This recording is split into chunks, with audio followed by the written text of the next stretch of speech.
Good morning and welcome to Ask a Property Manager episode 35. Today is August 26th, 2020. Coming to you from Studio 2.0 here at Own Buffalo. I am Andrew Schultz, Principal Broker with Own Buffalo Inc. And on today's show, we're going to be looking at a new way to assess flood zones and what that could potentially mean for your property insurance. We're going to be talking about what renovation makes the most sense when you're on a limited budget. And we're going to be answering some questions from landlords around the country. Before we jump into that, let's plug our social media. New episodes of Ask a Property Manager hit every Wednesday, 10 a.m. Eastern, live on our Facebook page, facebook.com/Buffalo Foreclosed Homes.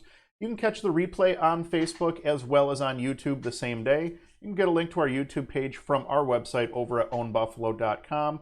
Don't forget that we also have an Instagram. We post a little bit different stuff there than what we would post on our Facebook and YouTube pages. So that's definitely worth checking out. And last but not least, don't forget that we do have the 30-minute consultations available over at ownbuffalo.com as well. These are completely free. You can go right to our website and register for one. It's a free 30-minute phone call or Zoom call with me, and we can discuss anything real estate or property management related. I do have a couple of time slots open for this week still, as well as a few time slots open for next week as well. And the last thing we're going to be plugging here at the moment is the Rent Prep for Landlords podcast. New episode of the Rent Prep for Landlords podcast does come out tomorrow. We're going to be discussing working on a rental unit while it's occupied, how to structure your bank accounts for your rental properties, and the tenant who filed a complaint with the landlord against their own pet. Don't miss out on that one. New episodes drop every Thursday morning everywhere podcasts are heard. You can also grab that over at rentprep.com/podcasts. All right, so we're going to jump back to our desktop screen here and start talking about a couple of different news articles. This first one comes out of Housing Wire. This was an interesting one that I felt warranted a little bit of discussion. Mid-August rent payments tick up to near normal levels, and I went through and highlighted a couple of the main points here.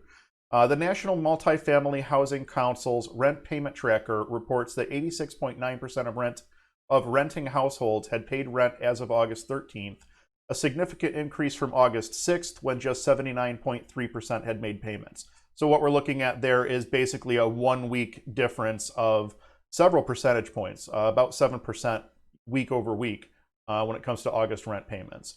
Year over year, that's just 2% less than rent payments collected August 13th, 2019. That's actually pretty good, all things considered with the pandemic and everything. RealPage said that although the gradual increase in collections over the course of the month is normal, reduced unemployment benefits still leave renters unsure about where their next payment will come from. Congress went on its summer recess last week without a decision on further unemployment payments. While more federal help may ultimately emerge, it remains unclear when those funds can be distributed and if assistance arrives at all. Locations with the best rent payment results through August 13 include Providence, Rhode Island, Virginia Beach, Riverside, California, Oakland, California, Sacramento, California, and San Diego. I'm actually kind of surprised to see that high of collection in California, considering the high cost of living and things like that out there. Missed payments were again most frequent in lower priced Class C properties.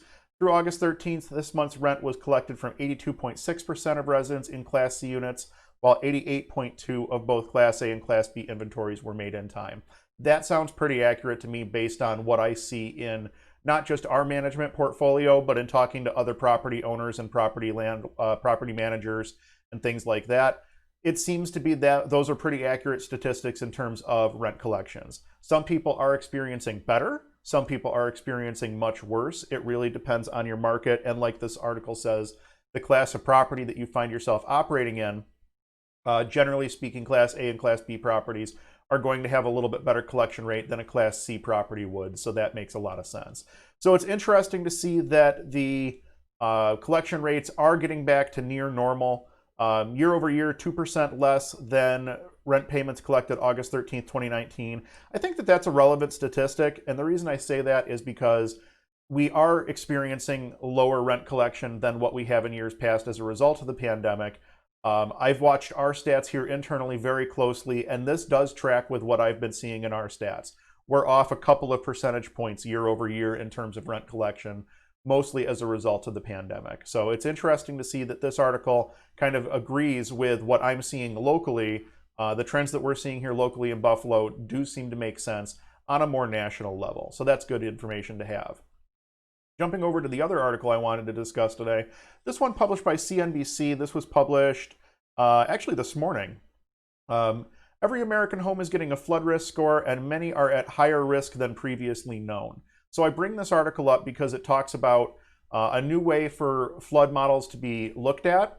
It also discusses a few different issues with the current flood models. I'm not going to read this entire article, but I did highlight some points that I wanted to touch on here. The potential for widespread flooding is high, but even after major storms like Hurricane Harvey in 2017, some homeowners in high-risk areas still do not have flood insurance. That's because today's federal flood maps, which guide insurance demand, are backward-looking and don't factor in the effects of climate change. Interestingly enough, I know that they have been working, I don't know if it's a local project or if it's a more national project, but I know that the flood maps here in Western New York have been updated relatively recently, within the last several years. I don't know what it was that sparked that. I'd have to go and do a little bit of research on that to see what it was that sparked the new flood maps. I know there were a lot of people who were upset when the new flood maps came out because there were a lot of people who were included in a floodplain who previously were not. So obviously that required flood insurance for some people. Created a lot of issues here locally. A nonprofit research and technology group, First Street Foundation, launched an interactive website. We're going to be looking at that in just a minute. Offering flood risk data on more than 142 million homes and properties across the country in June. Now Realtor.com, one of the nation's largest home listing sites, will put these scores on all of its listings. So that's interesting. You have a major source of real estate data, Realtor.com, that's going to start publishing these scores right alongside its FEMA scores, its FEMA recommendations.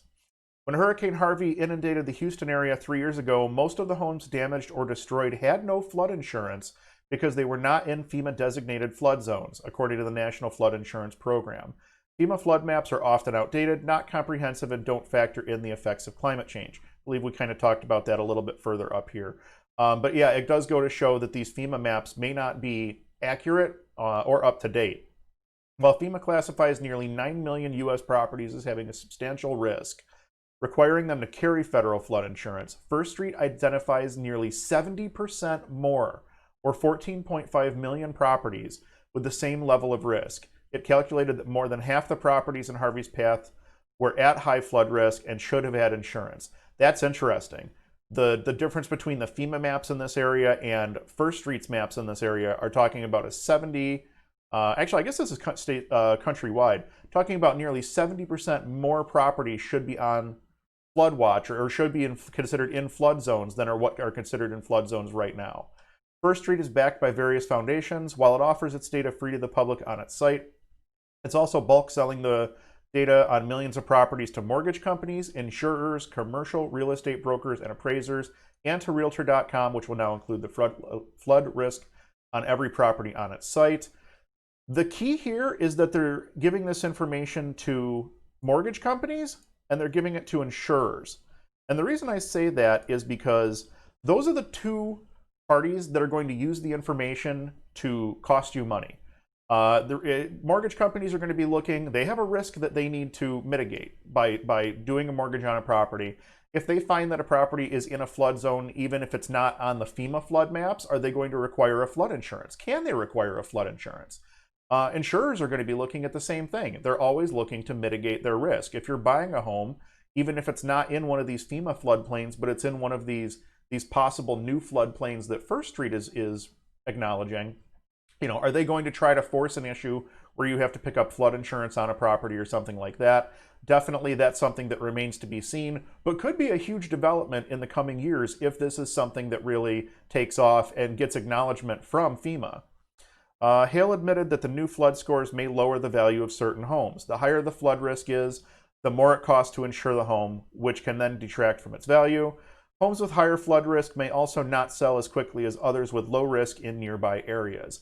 That makes perfect sense. A house that you have to pick up flood insurance on has a higher cost to maintain it on a yearly basis with that flood insurance, and flood insurance is not cheap.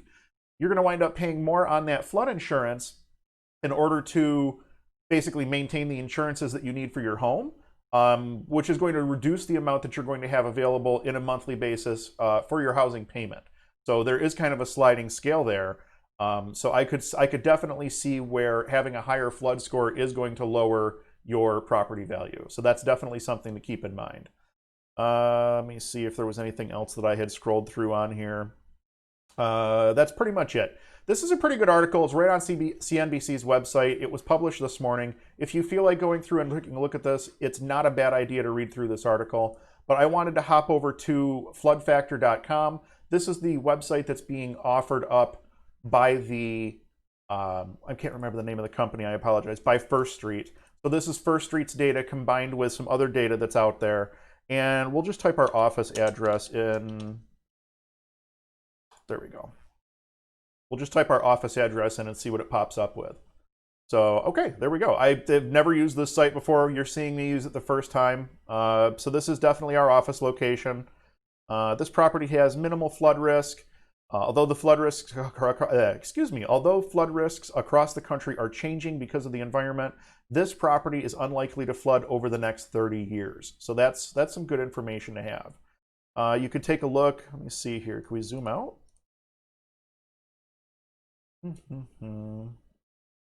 Filter properties by flood factor. So this is actually pretty interesting. This gives you a little bit more in-depth look, very granular. Like these are all individual properties, and it'll tell you whether or not, based on their data, they think a property should be in a flood zone. What's interesting is in South Buffalo, which is the neighborhood that I'm looking at right now, we actually have quite a bit of holdings down here, and they're indicating that this stuff should have flood insurance. When more often than not, most of the stuff in this neighborhood is not actually on a recognized floodplain, not on one of the FEMA maps that would indicate that you should have flood insurance. So that's interesting. It'll be interesting to see how this kind of takes form over the course of the next couple of years. I don't think you'll see immediate changes as a result of this. I think that this is going to be a long time coming, but it's very interesting to see how other people are interpreting flood data on these maps. It could definitely have an impact in our market going forward, depending on how things sort out with whether or not this data gets recognized, et cetera, et cetera, et cetera. The other nice thing is they give you access to their entire methodology. So if there's questions in your mind as to their accuracy, you can actually go and look at their data, how they came up with the data, and everything else. It's all open to the public. It's all right there. This is the kind of data that I love to see. Good organic data that is, you can sit here and go through this data however you want to determine the accuracy of it. But I feel confident looking at this website because I know that the quality of the data is high. So something to consider. We're going to jump into our questions from landlords around the country. This first one's a little bit longer. I had to kind of stretch it on the screen, and it's in regards to some landscaping. A 1-month-old tenant is asking for lawn to be landscaped because it's a mess. This is a single-family home. The lawn is pretty basic and can grow weeds and has empty patches of grass. This was evident during the showing, and there was never a commitment from us saying any work or changes would be done. The lease states that tenants are responsible for routine care and maintenance of the yard or outside areas, including landscaping, including but not limited to mowing, watering, weeding, raking, etc. We thought of initially seeing what they wanted and evaluating costs, but are reconsidering based on all of what I wrote above. Planned expenses, gutters which we are planning on replacing, and that here in the Midwest we will soon be getting snow. The initial landscaping was never maintained by our first tenant years ago, so we have a concern that this might repeat and all the money would be wasted. As I keep typing, I realize we should not offer to pay for any of this. Should we just say no, try and negotiate? Any thoughts on this would be appreciated. So in my opinion on something like this, I think you should follow your lease. They viewed the home in the condition that it was in. They signed the lease knowing the condition of the home, including the yard. There was never any discussion on you guys were going to come through and do a bunch of landscaping or anything like that. And it's written into your lease that they're responsible for landscaping at the property. That is probably what I would do, would be follow the lease. We do have a couple of different options here in our office, simply because of the number of units that we're managing. We do offer to include lawn care as part of our single-family rentals. Essentially what we do, because we already have multi-families that we're taking care of the lawn on, we just add that to our existing lawn list and then back bill it to the tenant. So that's something that if the tenant doesn't want to screw around, doesn't want to buy a lawnmower, doesn't want to have that responsibility, maybe you can have it added onto an existing landscaper's route. If you already have some other properties that you're having landscaped, you might even be able to turn it into a little bit of a profit center for yourself. If you're paying X for a cut, you can charge the tenant X plus whatever as a convenience to them essentially, and it might even turn into a small profit center for you. So that would be my recommendation. Follow your lease on this. They accepted the property in the condition that it was in, with the understanding that they're responsible for landscaping and landscaping and routine lawn care and things like that. So that's what I would do in that situation, would be follow the lease. Up next, half bath or air conditioning. So this is what I'd mentioned earlier in the show. We're talking about a limited budget renovation. What makes the most sense here? You just closed on a 1,200 square foot, 3-bed, 1-bath row home, Burr, that you budgeted to both install a ductless mini split, as well as add a half bath on the first floor. You realize as you're about to start the rehab that you now need to drop in a 4K sump pump system, so you can't complete both of the other items. Which of your two previously budgeted items would add more value? So I'll start with the definition of Burr, just in case anybody's not familiar with that term. I believe it originated over on the Bigger Pockets website, which if you're not familiar with Bigger Pockets, you should definitely check them out. They have a ton of free resources over there, great forums, great articles. Definitely check out Bigger Pockets. So the Burr method is buy, rehab, rent, refinance, repeat. Let's say that again. Buy, rehab, rent, refinance, repeat. And that's basically one of the methods that you can use to kind of start your investing process. Buy it, rehab it, get a tenant in there. Once the tenant's in there, go back to the bank, refinance it, because by the time you've put all of that work into it, you should be able to refinance some, most or all of what you have into the property back out of it at an 80% or a 75% loan to value. Now you've got your starting capital back and you can repeat. So that's a basic primer on the Burr method. You can find a ton more information on that over at Bigger Pockets, or just go to Google and search Burr, B-R-R-R-R. Let's see here. So which one of these renovations would I do? I would do the half bath. Personally, here in Western New York, air conditioning is not a requirement, and it doesn't say what state you're in on your post here, but some states do have a requirement that you have to supply air conditioning when a temperature reaches a certain point. It's very similar to the laws we have here in the state of New York, where you have to provide heat when the temperature reaches a certain point and between certain dates and things like that. Some states have the opposite. Some states have that for air conditioning. So assuming your state's not one of those states, I would do the half bath. And the reason I say that is because a half bath is definitely going to add more value to your property, especially with a 3-bed, 1-bath. Having that extra half bath is awesome. It means that you have that much more flexibility when people are trying to get ready for work or school or whatever in the morning. You've got an extra half bath, so somebody can be brushing their teeth and doing their hair while somebody else is in the shower. That's really good. It's a huge increase in value to do the half bath. The mini splits, it's a great system. You could probably get by with window air conditioners for the time being. If it's a situation where you're not required to provide ACs, that would basically fall to your tenant. If they wanted to put window air conditioners in, or maybe get some of those portable air conditioner units that just have the hose that runs to the window, that would be up to the tenant at that point, unless you decided that you wanted to supply them. You don't really have to if it's not a state requirement. I probably wouldn't, because window ACs, just one more thing that could possibly go wrong. So that would be my opinion. Do the half bath. Don't spend the money on the air conditioning. Spend the money on the half bath. I think that you're going to find over time that that works out better for you, and it's definitely going to increase your value a little bit more. On to the next question. Contractor delayed closing.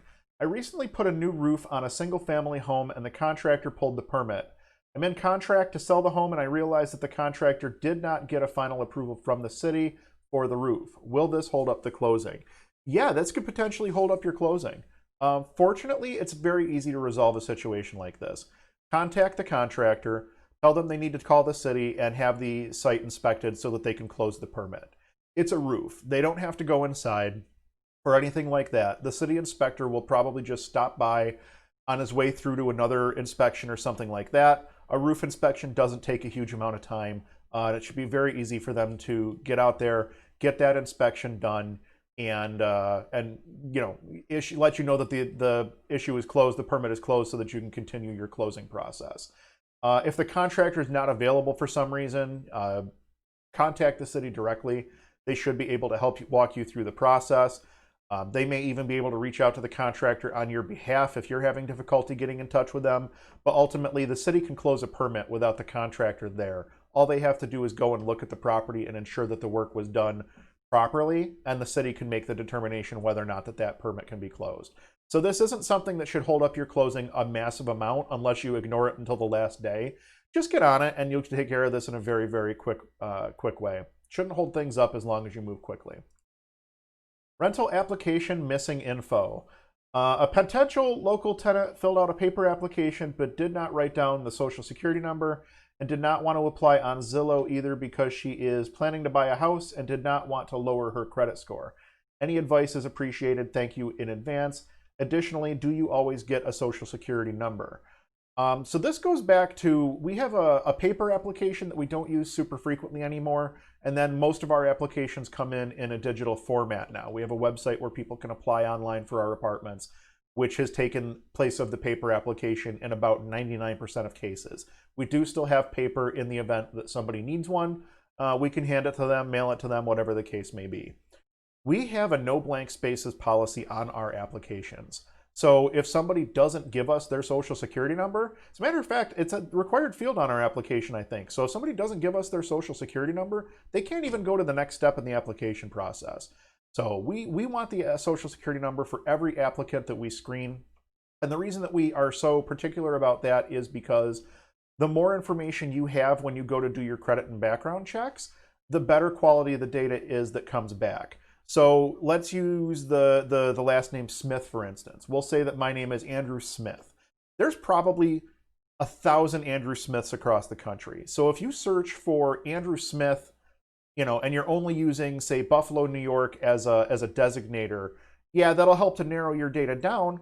But we could even use my last name. There's another Andrew Schultz that lives in the Western New York area. So you could, in theory, if you're only using my name and a location, a city, state, you could be pulling data on the wrong Andrew Schultz. And that's actually happened to us before. It happened to us at a bank where he had accounts and I was going into open accounts and there was some brief confusion in their system. So, I mean, it can happen. It's very easy for something like that to happen.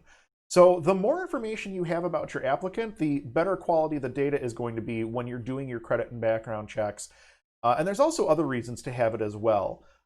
You should have it because if you ever have to pursue in collections or in court, sometimes you might need that data to make that a possibility. It definitely never hurts to have the social security number for every applicant. As far as it being a huge impact on the applicant's credit, it shouldn't have such a huge impact that it should be a cause for concern, unless they're out doing a ton of credit and background checks. It should only be a few point drop, and it should only be a drop for a couple of months, and then it should come right back up. If she's out there and does 15 or 20 different credit checks, that's going to bring her score down. If you're talking about 1 or 2 credit checks, especially if they're for the same purpose and they're in the same time frame, this is something that I heard recently.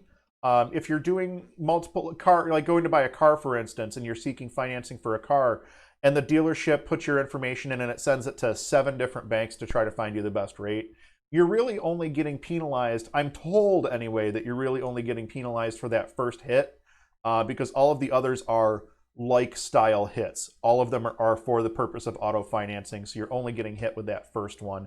And again, it should come back up within a couple of months as long as you aren't out there piling on credit searches and stuff like that.